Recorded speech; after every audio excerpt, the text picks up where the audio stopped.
Selamat datang di channel Nabla Education. Oke, pada video kali ini kita akan melanjutkan kembali soal latihan dasar OSN Fisika SMA dan ini merupakan video bagian yang ke-35. Pada video ini kita masih menggunakan referensi dari buku David Morin ya, yang judulnya adalah Introduction to Classical Mechanics untuk latihan soalnya. Oke, sebelum kita bahas, teman-teman bisa mencoba dulu untuk mengerjakan soal ini karena soal ini adalah soal yang cukup mudah ya, karena di situ ada bintang 1 ya. Jadi bukunya David Morin itu levelnya biasanya ditandai dengan bintang. Kalau bintang 1 berarti mudah, bintang 2 itu menengah, bintang 3 itu soal-soal yang tipikalnya adalah sulit gitu. Oke, silahkan teman-teman coba dulu dengan menggunakan pengetahuan yang sudah dimiliki. Oke, jika sudah mencoba, mari kita lihat untuk soalnya. Kita baca dulu soalnya. Judulnya adalah Falling Quickly. Oke, deskripsinya adalah seperti ini ya. A massless stick of length L is pivoted at one end and has a mass M attached to its other end ya. Jadi ada batang yang masanya diabaikan, panjangnya L, kemudian diikat atau dia itu pivotnya ada di sebelah kiri sini dan salah satu ujungnya lain itu diberikan massa yang masanya M ya, partikel yang masanya M. Oke, kemudian it is held in a horizontal position as shown in figure 8.47. Dan pertanyaannya adalah, where should a second mass M be attached to the stick so that the stick falls as fast as possible when dropped? Jadi ada satu massa lagi yang massanya sama-sama M, itu harus diletakkan di mana supaya sticknya ini, batangnya ini bisa jatuh falls as fast possible. Jadi maksudnya jatuhnya itu paling cepat ya, atau bisa kita katakan sebagai maksimumnya gitu. Nah, sekarang kalau kita perhatikan, si stick ini atau batang ini kan salah satu ujungnya di pivot. Jadi kemungkinan jatuhnya itu kan geraknya adalah seperti ini ya. Jadi dia akan bergerak rotasi seperti ini. Nah, dia akan minta seberapa cepat dia berotasi. Nah, berarti kalau misalkan kita asumsikan si stick dan dua buah massa ini berotasi dengan percepatan sudut alfa, maka yang ditanyakan sebenarnya adalah berapakah nilai X ini di mana M yang kedua itu diletakkan supaya alfanya itu kan maksimum. Jadi inti persoalannya adalah seperti ini ya. Oke, sekarang kita lihat atau kita analisis. Kita gambarkan dulu ya untuk batangnya dan dua buah massanya seperti ini. Jadi misalkan kita gambar ini batangnya biar lebih kelihatan jelas. Kemudian kita punya satu massa di sini. Ini M yang pertama, kemudian M yang kedua kita misalkan ada di sini. Kemudian bagian kiri di sini adalah pivotnya. Ini adalah porosnya ya. Jadi ini adalah pivotnya. Maka untuk mencari nilai alfa ya cukup mudah ya. Kita tinggal menggunakan persamaan hukum 2 Newton untuk gerak rotasi. Jadi kita gambarkan dulu gaya yang bekerja. Karena batangnya itu massless, artinya tidak diperhatikan masanya, tidak diperhitungkan, maka hanya ada gaya di sini yaitu M kali G, M kecil kali G, dan hanya ada gaya juga di sini M kecil kali G. Berarti ini adalah MG, kemudian ini adalah MG, kemudian panjang yang ini adalah X, dan panjang satunya lagi dari pivot sampai ke massa yang pertama ini tadi adalah L ya, karena panjang batangnya adalah L. Berarti torsi yang bekerja terhadap pivot O misalkan, terhadap poros O itu sama dengan sigma torsi, itu sama dengan I dikali dengan alfa ya. Sigma torsinya berarti sama dengan MG dikalikan X. Lihat arah putarannya juga sama ya, jadi torsi ini menghasilkan putaran yang sama arahnya, maka dua-duanya positif ya. Kita anggap yang berlawanan jarum jam positif gitu ya, nggak masalah. Jadi MG dikalikan X dulu yang sebelah kiri ditambah dengan MG dikalikan L tentunya sama dengan momen inersianya, karena batangnya massless berarti momen inersianya hanya momen inersia oleh dua buah massa ini. Jadi M dikalikan dengan X kuadrat plus M dikalikan dengan L kuadrat dikalikan dengan alfa. Oke, semuanya punya M-nya sama ya. Dari soal kita diberitahu bahwa M-nya sama, berarti kita tinggal punya G kemudian X plus L itu sama dengan X kuadrat plus L kuadrat dikalikan dengan alfa. Berarti ekspresi untuk alfanya kita dapatkan, alfa itu sama dengan, kita buat penulisannya seperti ini, X plus L dibagi dengan X kuadrat plus L kuadrat dikalikan G ya. Jadi alfa sama dengan G per L, G per panjang, berarti dimensinya itu betul. Nah, persamaan ini kita beri nama persamaan yang pertama.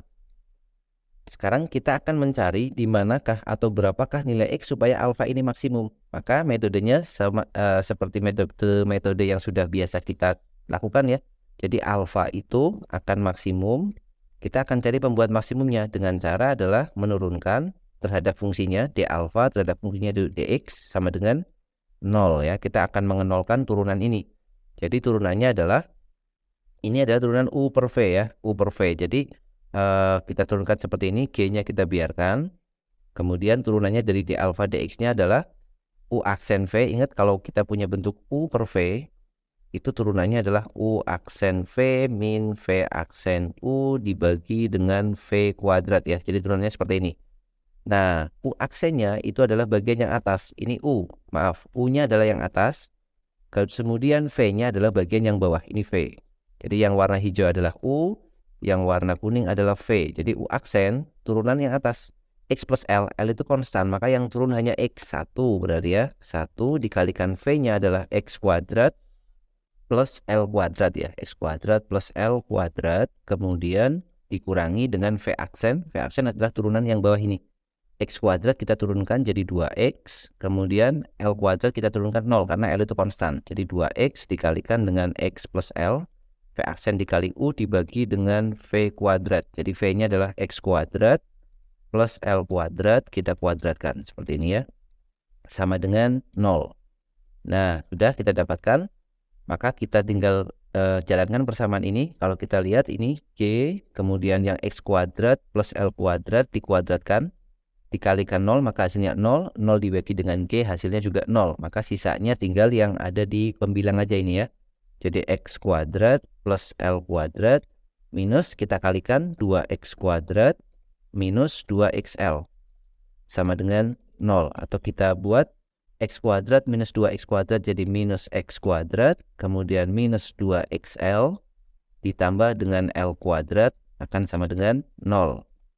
Kemudian kita dapatkan persamaan kuadrat dalam bentuk X seperti ini. Ya, jadi dari hasil penurunan itu kita dapatkan persamaan kuadratnya. Maka kita akan cari solusi dari persamaan ini. Ya, karena ini bentuknya variabel semua ya, maka kita bisa menggunakan rumus ABC. Jadi ingat rumusnya adalah min B plus minus akar dari B kuadrat min 4AC ya. Min B plus minus akar B kuadrat minus 4AC per 2A. Nah, ini rumus untuk persamaan atau rumus ABC-nya. Maka X-nya itu sama dengan minus B, jadi 2L. Oke, kita rapikan dulu persamaannya jadi seperti ini ya. Minus X minus 2LX plus L kuadrat sama dengan 0. Jadi A-nya itu nanti minus 1 ya. Nilai A-nya itu minus 1. Kemudian nilai B-nya adalah minus 2L. Dan nilai C-nya adalah L kuadrat. Maka kalau kita masukkan jadi min B jadi 2L plus minus akar dari B kuadrat. Nah, B kuadratnya berarti 4L kuadrat min 4 dikali A-nya min 1 dikali C-nya L kuadrat dibagi dengan 2A. Jadi 2 dikalikan min 1. Oke, jadi seperti ini. Oke, kita rapikan dulu yang ini. Kita buat sama dengannya di sini. Kemudian X-nya nilainya seperti ini. Berarti kita punya dua nilai. 2L yang plus atau kita sederhanakan yang di dalam akar dulu. Jadi ini akar 4L kuadrat min kena min jadi plus 4L kuadrat. Jadi ini 8L kuadrat dibagi dengan negatif 2 ya. Negatif 2. Karena 2 dikali min 1. Kemudian kita bisa tuliskan lagi di sini ya. Jadi X itu sama dengan 2L. 2L kemudian plus minus 8L kuadrat kita akar menjadi 2 akar 2L. Ya, karena L kuadratnya kalau diakar jadi L, 8-nya kalau diakar jadi 2 akar 2 ya. Kita sederhanakan dibagi dengan negatif 2. Nah, negatifnya kita kalikan aja semuanya. Atau kita bagi dulu dengan 2 semuanya ya. Dibagi 2 habis.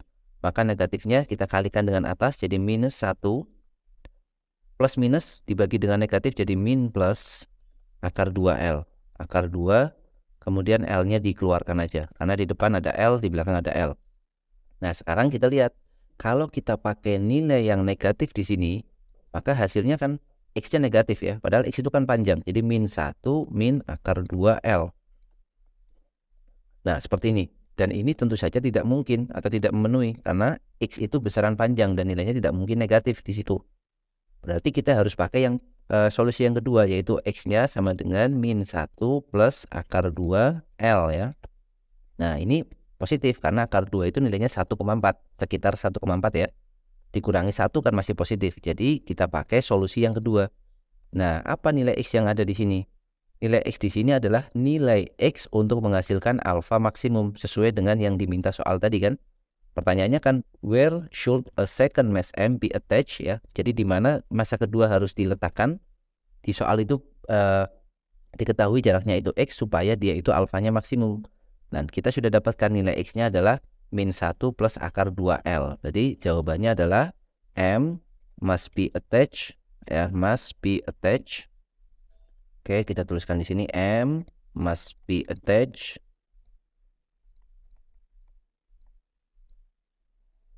hasilnya adalah akar 2 min 1 L from pivot ya, from pivot.